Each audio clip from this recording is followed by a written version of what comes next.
सूरह अल बकरा अलिफ लाम मीम। ये वो किताब है जिसमें कोई शक नहीं, परहेजगारों के लिए हिदायत है, जो गैब पर ईमान लाते हैं, नमाज कायम करते हैं और जो हमने उन्हें दिया है उसमें से खर्च करते हैं, और जो उस पर ईमान लाते हैं जो आप पर उतारा गया और जो आपसे पहले उतारा गया, और आखिरत पर यकीन रखते हैं। यही लोग अपने रब की तरफ से हिदायत पर हैं और वही सफल होने वाले हैं। जिन लोगों ने इनकार किया उनके लिए बराबर है, आप उन्हें डराएं या न डराएं, वे ईमान नहीं लाएंगे।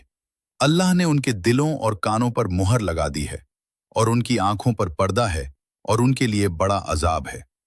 कुछ लोग कहते हैं कि हम अल्लाह और आखिरत पर ईमान लाए, जबकि वे ईमान वाले नहीं हैं। वे अल्लाह और ईमान वालों को धोखा देना चाहते हैं, लेकिन वे खुद को ही धोखा देते हैं और समझते नहीं।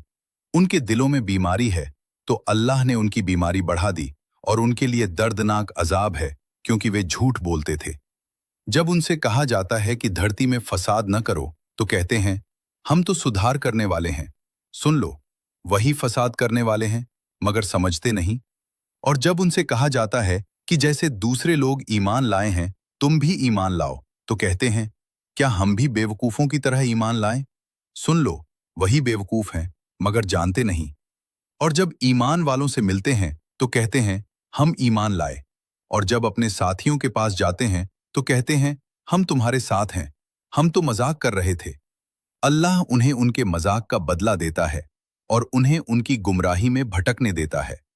यही लोग हैं जिन्होंने हिदायत के बदले गुमराही खरीद ली, तो उनका सौदा लाभदायक न हुआ।